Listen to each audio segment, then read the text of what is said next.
You may be surprised to learn that one of the pros on this list is also a con on the list. And at some point in the video, I'd like you to comment below to see if you can guess which one it is.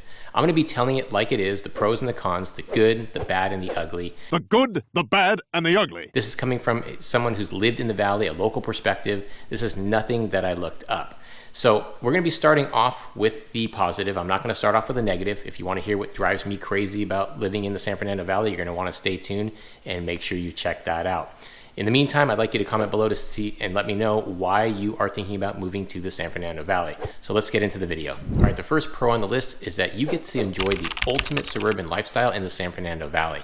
It is one of the largest suburban regions in all of Los Angeles. It covers over 250 square miles. That is larger than many big cities in the US. And it is just rows and rows and miles and miles and miles of residential homes. Now, don't get me wrong, there are entertainment spots and business centers, and we'll get into that. But for the most part, it is like a big grid of residential living. And you really don't find that anywhere else in Los Angeles. And what makes that unique and special is, now, outside of downtown Los Angeles, you have a lot of suburbs, what we would call suburbs of Los Angeles, but they're their own kind of hubs, or their own entertainment spots. They're congested, they're always busy, crowded with tourism, crowded with people living there.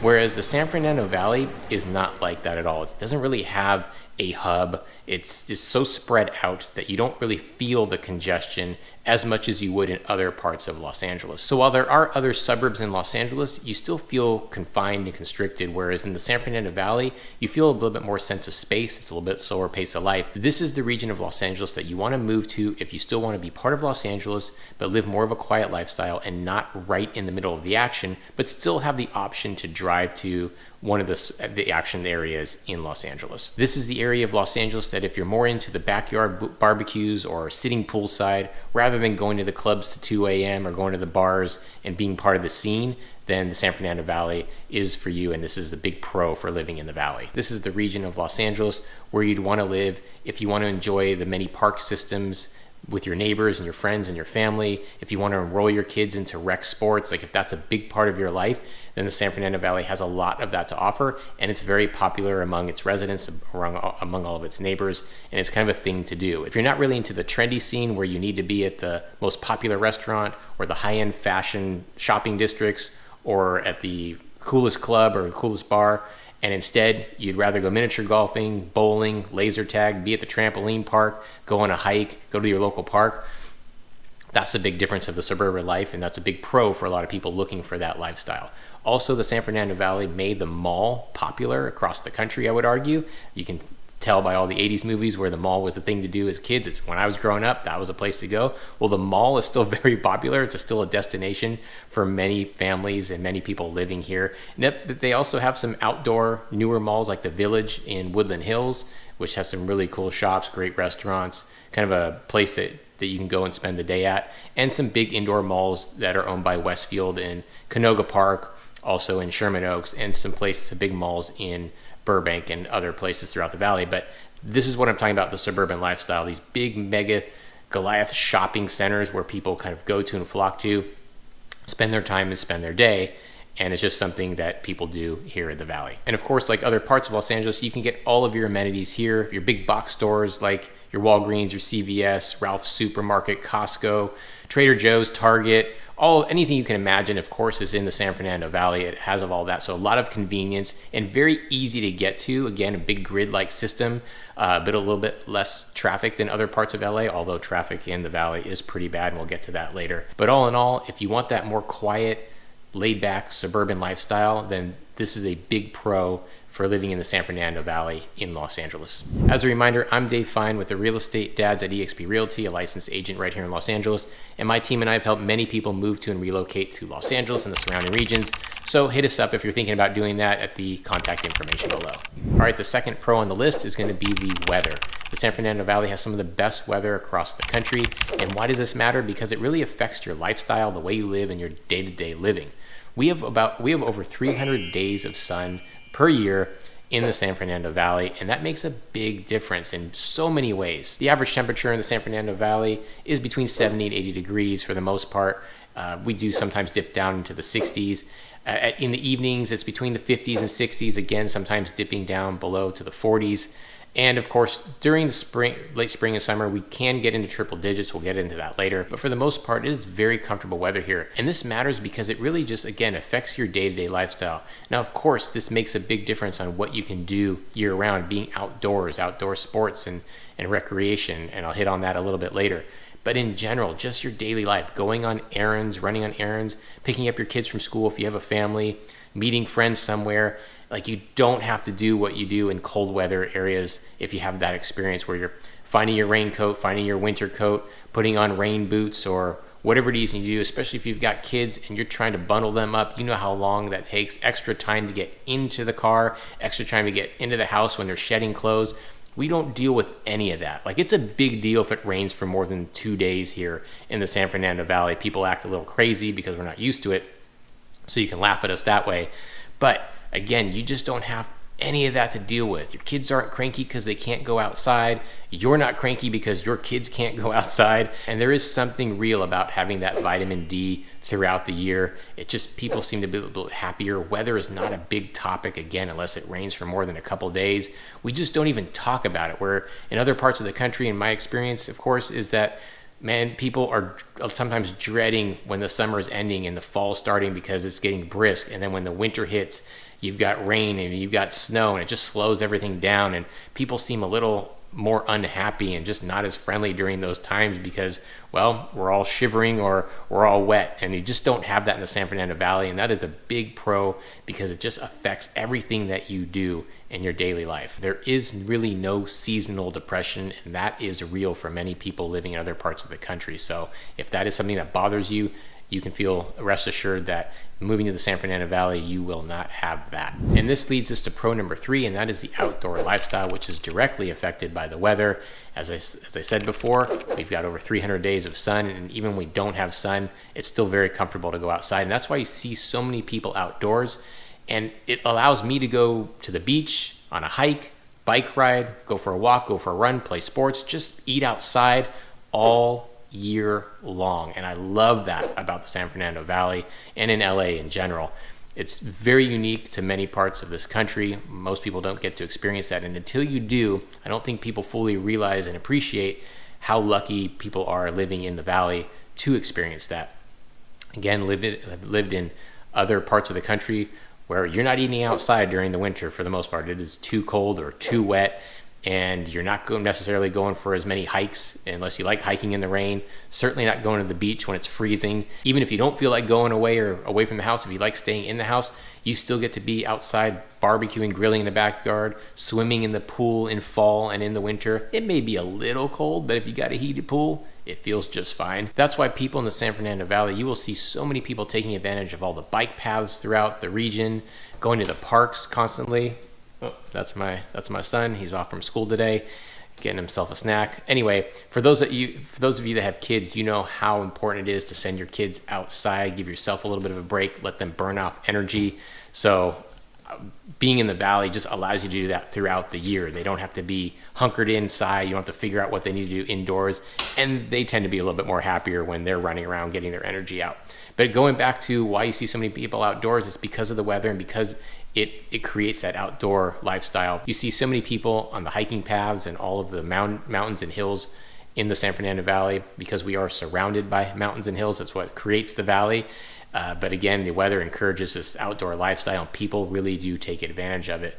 For someone like myself who loves playing sports and being outdoors, they got adult softball leagues and adult basketball leagues, outdoor leagues, soccer leagues throughout the entire year. And going back to if you have kids, you can sign them up for sports throughout the outdoor sports throughout the year. They don't close down because of the seasons, which again makes it great if you are a big sports family. And I mentioned before, going to the beach, you may not be super close to going to the beach, but you do have that option. It's about a 40-minute drive, maybe an hour depending on traffic, but you have that option, and you can go there during some of the cooler months. And people do, whether it's just a stroll in the sand, go along the bike path. The water does get a little bit cooler, I'll admit that, but people still go. And especially during the spring and summer, that outdoor lifestyle is just perfect to go to the beach. All right, the next pro on the list is the culture, diversity, and the people of the San Fernando Valley. This again is something really unique to the San Fernando Valley, and I'd say all of Los Angeles in general when comparing it to many places around the country. This is a melting pot. You see so many people from all over the world, all over the country, right here in the San Fernando Valley, and we're all living together. And it's a really cool experience because you learn so much from being around different types of people. Now in Los Angeles, you have many different cultural enclaves, including Chinatown, Little Tokyo, Koreatown, Little Ethiopia, and so many more. But in the San Fernando Valley, in this particular region, you don't necessarily have these enclaves. Everyone's kind of living together and amongst each other. And it really affects everything in your day-to-day life, including the cuisines you get. We have so much food from around the world. You can find anything that you want, and there are a lot of restaurants of each culture, each ethnicity, and it's just really cool to experience that, especially if you're driving along Ventura Boulevard, which is the heart and soul of the southern portion of the San Fernando Valley that runs east and west all the way through the valley. You will find so many restaurants from so many places, and my family and I, we love experiencing the different cuisines. And you just don't get that in other parts of the country. And just the interaction with neighbors and friends that you meet at work or your kids' school or at the park or wherever you're going on a hiking trail, just the different people you get to experience, it really opens up your world. And I really love that about the San Fernando Valley. What's also really big in the San Fernando Valley is all of the cultural festivities and festivals that go on throughout the region. Pretty much throughout the year, you will find something to do that's celebrating and highlighting a particular culture. And it's just so welcoming and being a part of that. And if you have kids like I do, just having your kids exposed and experience that in school, in camps and daycare, whether in their sporting events, wherever they are, they get to experience that too and get to share culture and learn from other people from around the world. And also my family gets to share our culture with other people from around the world. And it just creates a very nice understanding and a sharing of beliefs and culture and values. And I think it's pretty special. And in the San Fernando Valley, you can pretty much find that everywhere throughout the region. All right, now we're going to be diving into some reasons that you may not want to move to the San Fernando Valley, why it may not be a great fit for you. And if you haven't done so below, I'm curious, have you guessed which one on the list of pros is going to make this list of cons? We are going to start off with a lack of nightlife here in the San Fernando Valley. If you are someone that likes to go to clubs, someone that likes to go to bars, be out till 2 a.m. plus, then the San Fernando Valley is not going to be the place for you. We do have a few places peppered throughout the San Fernando Valley that will stay open that late, but for the most part, when you come to the San Fernando Valley, living here, it is a sleepy kind of a bedroom community. People don't stay out much past 10 o'clock, whereas most of the restaurants and businesses and shops close at 10 o'clock, if not earlier. So again, if you're looking for that type of lifestyle, you're going to have to travel to other parts of the region of Los Angeles. Now, we are close enough to where you can do that, and that is kind of the benefit of living in a suburban area like the San Fernando Valley, and that is you don't have to live right in the middle of the action. You can live away from it and choose to go to it if you want, but you are going to have to drive and get there or Uber it or however you're going to get to your destination, whether you're going to West Los Angeles, just on the over the other side of the hill, going into Hollywood, going into Santa Monica, going into downtown Los Angeles.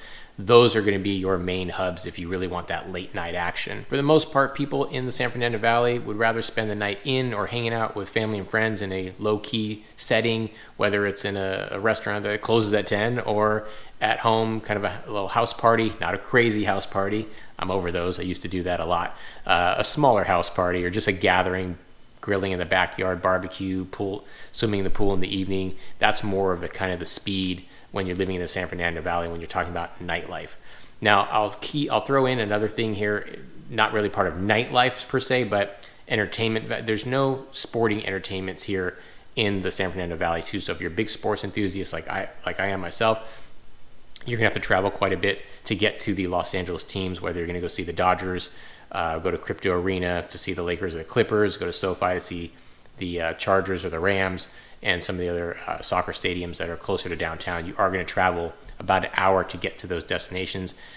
You do still feel part of the big sporting community. Everyone supports their teams here in the San Fernando Valley. It's just you're not super close to those venues. All right, the second item on the list of cons is going to be traffic. Now, I kind of touched on this before, but traffic is a way of life here in the San Fernando Valley and in Los Angeles. Now, I will say, I'll make it a point that the traffic in the San Fernando Valley is not nearly as bad as the traffic in other parts of Los Angeles, like West LA, downtown, Hollywood, Beverly Hills, Santa Monica. Those places are a giant mess. You're never going to get out of traffic there, whether it's just congested, packed with people from tourism, people working there, people living there. It's horrible there.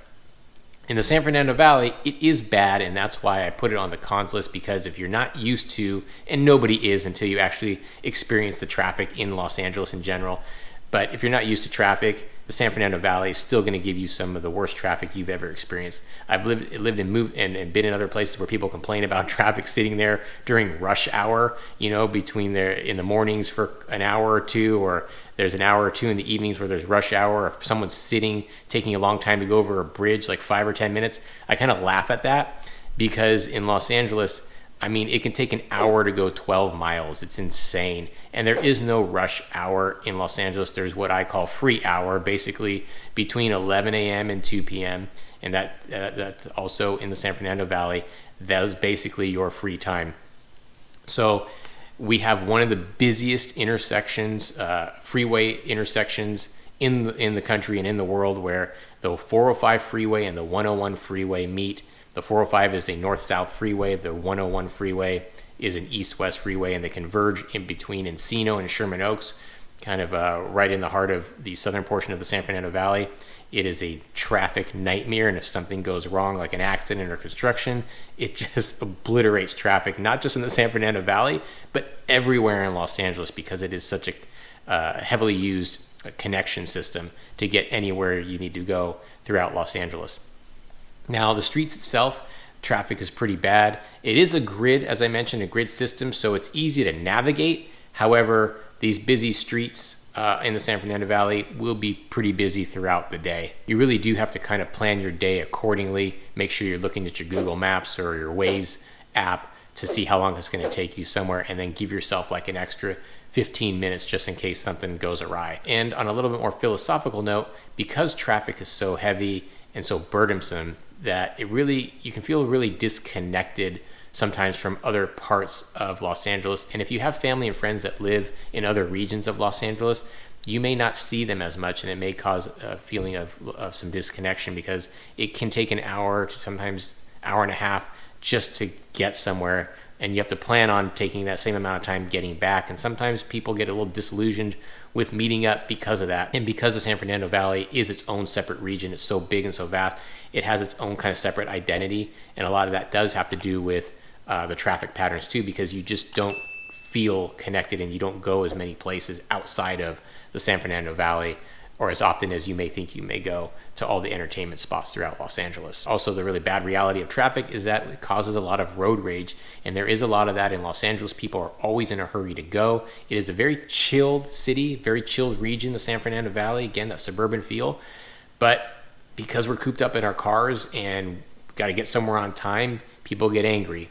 When that light turns green, instantly you're going to hear a horn sometimes. You don't even have a time to think or a time to move your foot from the brake pedal to the gas pedal. You'll hear a horn. People are pretty aggressive when it comes to lane changing or turns. You'll see people on a left turn lane. You'll see 3 cars run a red light just to make a left turn, holding up other traffic. So it can be a little bit dangerous here when driving.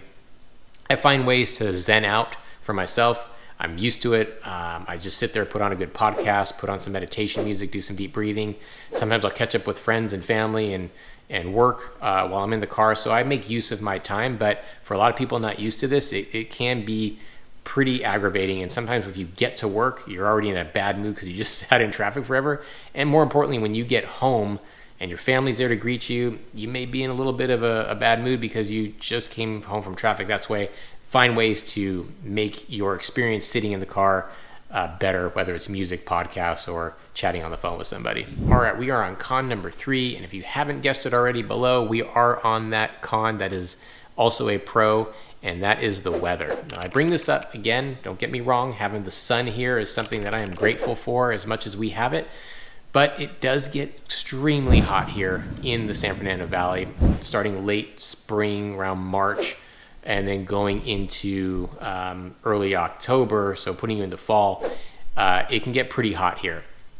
Now, we do hit in the 90s and triple digits into the hundreds, sometimes getting 110, 115. It's uncomfortable. It's a dry heat. Everyone talks about dry heat, so you don't have the humidity like you do in the southern portions, the southern eastern portions of the country.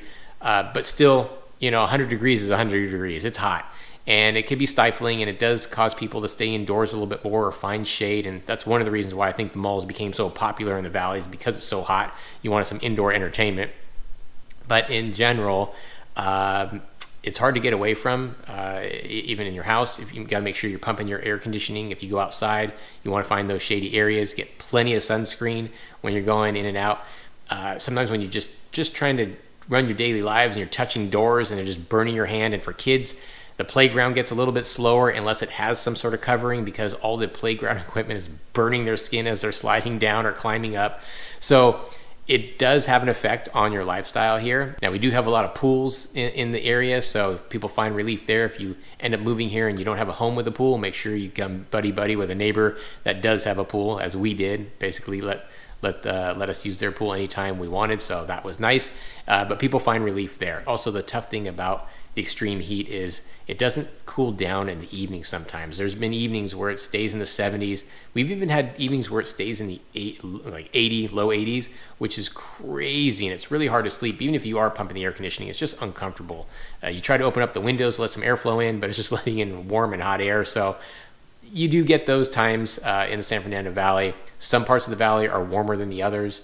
If you want those details, make sure you reach out to us if you're planning to move here, and we'll help you with that. And then if you're someone that likes seasons, well, we don't really have seasons here. There's really no beautiful fall colors. You'll find some tree-lined streets scattered throughout the San Fernando Valley that have some beautiful fall colors, but it's not like you're going to be traveling throughout the region and the neighborhoods seeing all the reds and the oranges and the yellows and just that fall experience. You really don't quite get that. You do get a little bit of some crisp air, which I always thought was amazing because it was a nice relief, but you don't get the seasons.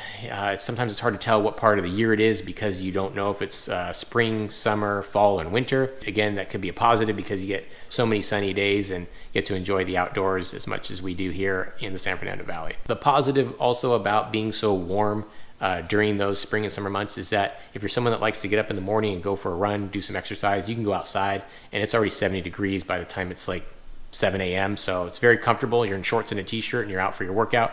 Or if you need to blow off steam in the evening, whether it's a workout, a jog, a run, or if you just want to walk with your family or take a walk with friends in the neighborhood, it's very comfortable. Shorts, t-shirts in the evening, maybe you put on a long sleeve, but you can do so and you're not freezing, you're not bundled up, and it's just a nice thing to do. And again, you can hang out outside, late evening dinner, just hanging outside under the stars. So it does have some benefits during those hotter times of the year, but if you're not someone that really enjoys big heat waves, we've got a lot of months where it gets hot. All right, the next con on the list is going to be homelessness. This is a very real and growing problem in the San Fernando Valley, in Los Angeles in general. It kind of exploded during the COVID years or the peak COVID years, and it hasn't really relented. So I'm not going to go into the politics about homelessness. I don't have the answers. Our city doesn't seem to have the answers too. All I can tell you is it is a con because you're going to be around it, and it is a problem here. So if you're not used to that and you're moving here, you're going to see a lot of homeless elements here. You'll see what we call tent cities, where you'll just see under freeway underpasses, or sometimes even in our park systems, you will see a lot of big tent contingencies where you'll see 10, 12, 20 homeless tents and an encampment there, and they're just around. Now, most of the time they're keeping to themselves and not really bothering people, but there is a big drug element and mental illness element going on in these communities. So sometimes it can cause a little bit of danger. If you have kids and family, you want to make sure that you're aware of this. In the park systems, just keep an eye out. We do have some petty theft and petty crimes that go on because of this as well. And it's just gotten worse. I think the San Fernando Valley can be an attraction. LA is an attraction because of how much sun we get. They don't have to deal with the cold elements, the wet, the snow. Although in the San Fernando Valley, it does get brutally hot, so it can be really a health hazard and a risk for a lot of this homeless, unhoused people. But just something that you should be aware of. You could be in a multi-million-dollar community and you just shoot down the street to Ventura Boulevard, or you go to a park and you'll see a big homeless community. So it's this weird juxtaposition where there's when you live in San Fernando Valley or in Los Angeles, there's a big high cost of living. So when you see that, and then you see a lot of people that don't have homes and living on the streets, it's a weird paradox. And again, it hasn't been solved. I don't have the answers. I'm just giving you a heads up that you will come across that when you move to the San Fernando Valley. Now, I'm glad you stayed to this part of the video, because this is a little bit of a bonus feature, especially for someone that works or is part of the entertainment industry, like so many people are that live and are moving to the Los Angeles region in general. Well, the San Fernando Valley, this is a big pro for people that live and work and want to be part of the entertainment industry, is that it has a lot to offer when you're living in the San Fernando Valley. Most people think Hollywood when thinking about the movie industry and the TV industry. Well, the San Fernando Valley is actually where many, many, many studios are, especially in Burbank, where you have Disney Studios, Warner Brothers, Nickelodeon, Comedy Central, and so many other studios, whether it's post-production, pre-production, digital studios, and there are so many ancillary businesses that support the entertainment industry that have flourished here in the San Fernando Valley. I mentioned Burbank as a hub for studios, but pretty much throughout the San Fernando Valley, you're going to see the entertainment industry peppered throughout the region. I mean, just myself, I've had 3 neighbors really close that live really close by. One's a producer, one's in post-production, one's a writer. So I mean, just in my little neighborhood, there's 3 people there, and you see a lot of actors and actresses that live in the hills and the mountains of the San Fernando Valley. So it's all around us, and it's kind of a big part of the lifestyle here. It's a reason a lot of people move here, because if you're living in other parts of Los Angeles, again, it goes back to the traffic and feeling some sort of connection. It's really hard to get to the San Fernando Valley. It takes a long time. So if you're living in the San Fernando Valley, you're just that much closer to where you would be if you have work, or if you just want to be part of that entertainment industry. So a little bonus pro for those that are interested in the entertainment industry when moving to the San Fernando Valley. So if you are thinking about relocating and moving to the San Fernando Valley or the Los Angeles region itself, make sure you reach out to my team and I at the contact information below. Hit that subscribe button. Comment below. We love to hear your thoughts. Hit the like button, hit the bell to get notified for when the next video drops.